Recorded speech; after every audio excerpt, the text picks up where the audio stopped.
Welcome back into Talking Fitchburg. Joined today from your sustainability. He's a sustainability specialist. He's my friend. He's in planning and zoning. He does practically everything.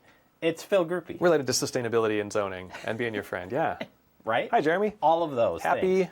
Tuesday. Happy almost October. What really is interesting to me is watching the trees right now, because the trees tried to change like a month ago when it got cool It's such a fun balance. and then it stopped. Because there's just like half. So much of the trees changing color is about sunlight, but the temperature absolutely factors into it. It has to, right? Yeah. It has to. So it's just you fun to walk start around. you start getting the color man. change because they're getting decreased daylight hours, and so it changes how the chlorophyll works, and that's all fun science. But yeah, when you get into the temperature shift, I don't know enough of the details about how the interplay of those works. But it does seem like they're a little bit confused, among other things like mosquitoes, which should be gone by now and are not. Man, So that's a bummer. We had a nice outdoor event last Friday, and the mosquitoes were out for like 10 minutes. It's a 10-minute short window, and it was kind of funny. You're like, wow, hi, you're still here. Who knew? Yep. But nevertheless, let's talk about the things we said we were going to talk about. Let's do that. And just to follow up, I asked you this last time, but now we got some better numbers here. You had your shred and recycling event for the fall. It was good. It was good. Not as big as previous, but that's No. okay. The Sure. data still shows that. The data still shows that we are collecting a lot of electronics for recycling and a lot of confidential paper for shredding. For paper, we actually had 2.3 tons of paper collected. So that's 4,600 pounds of paper. That's actually a little bit lighter than we've had in recent events, but still a really strong amount. Certainly indicates that there's a lot of demand for this, and we want to keep doing the event. Electronics, I'm forgetting the exact number. It was between 6,000 and 8,000 pounds. I want to say it was around 6,300, 6,400 pounds.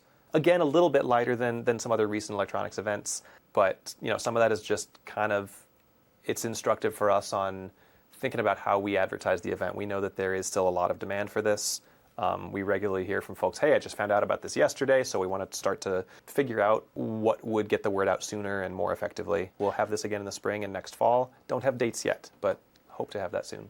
Well, I think it's worked out pretty good that, with having the two, they're pretty annual events now. So like you've established the annual events, which is like checkbox 1. Sure. And checkbox 2 is I also think there's a lot more paths to recycling electronics. Like I think bringing awareness to the electronic recycling in general, but there's more ways to do it even when our collection isn't happening. Yep. I feel like that's also opened up more maybe. I don't know. It's just a feeling that I have, but I don't have a lot of data to back it up. But I think there's a variety of factors. I think certainly people have felt the pinch of inflation, and especially this year a little bit more uncertain job market, and so maybe people are more inclined to hang on to old electronics rather than replace and then recycle the old one. That's probably part of it.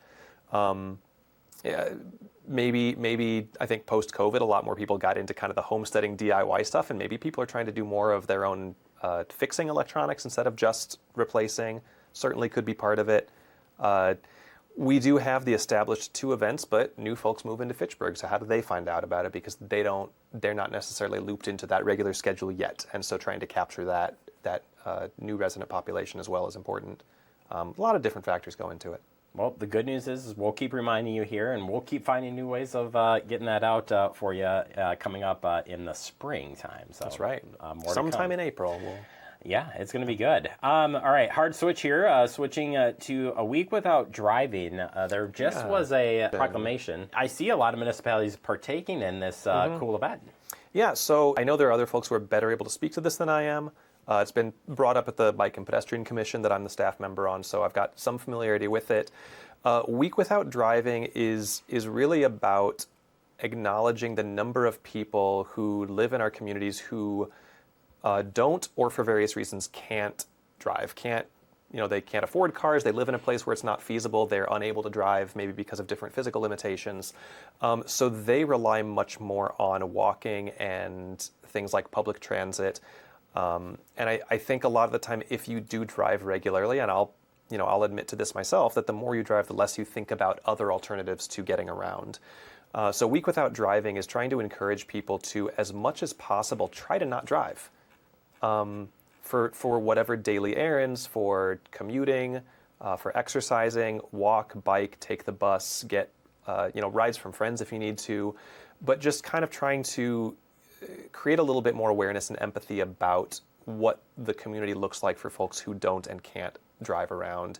Do we feel like we are building a community that is accessible and healthy for everyone? So it's this week is a week without driving. That was last Tuesday's proclamation.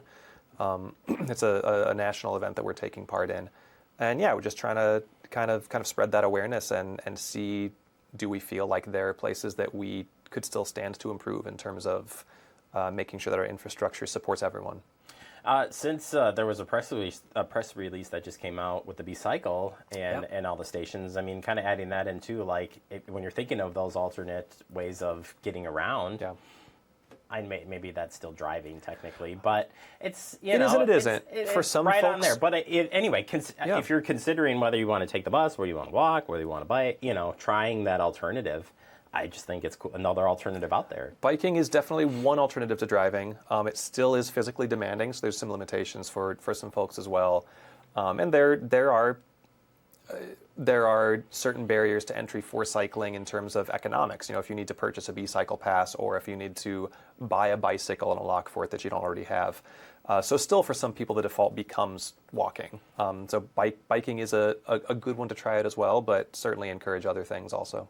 Well, like I said, you got to try it, right? That's right. Try it, and sort of, I think of like when we're talking about being more efficient, and you have a week on efficient. We just had Stormwater Week, just one little, you can try something and see if it works, and then kind of put it into your routine. Thinking about the life choices that you can or have to make based on your ability to have a car. So my wife and I both can drive, and we have cars, so we were able to live in a location that's not right next to where both of us work. We use a daycare that is a drive away. If we didn't have cars, it's like, all right, now what daycare is within a walkable distance that we can actually take our kids to?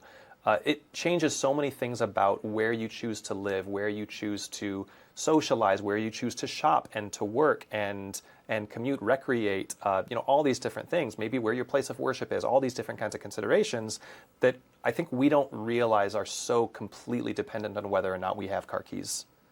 It's pretty cool. Yeah. I mean, like I said, give it a shot and see what happens, right? Yeah, absolutely. All right, changing gears to, we're really just all over the map today. I love it. I love it too. Migratory Bird Day is October 11th, and I wonder if I've seen this. I've seen a lot of like turn the lights off because birds are migrating. Mm-hmm. I wonder if that wraps into some of this. There's so much. I don't want to try to cover everything. I'm certainly going to cover some because that's one of my favorite things to do. Of course, migratory season for birds and other species is spring and fall, so the second Saturday in May and the second Saturday in October are when we celebrate or observe this World Migratory Bird Day. This year, that's Saturday, October 11th. And it's both an opportunity for awareness and an opportunity for action. So if you check out the website, I don't remember the exact URL, but Google World Migratory Bird Day and you'll find it, or whatever your search engine of choice is, I suppose I should say. I think that there are a lot of things that we already do that support birds as they migrate, and a lot more that we could do. I know the thing that gets the most attention in recent years about perils to migrating birds is windmills, and wind turbines do kill some birds every year. What causes much more damage, much more fatalities among birds are flying into windows and being hunted by, if we're talking about human impacts, being hunted by pets, especially domestic cats. So are we creating environments that are safe for birds to migrate? Some of it is about daytime and nighttime lights. Those can provide some stressors for birds, messing with their circadian rhythms, as well as possibly confusion about migratory routes.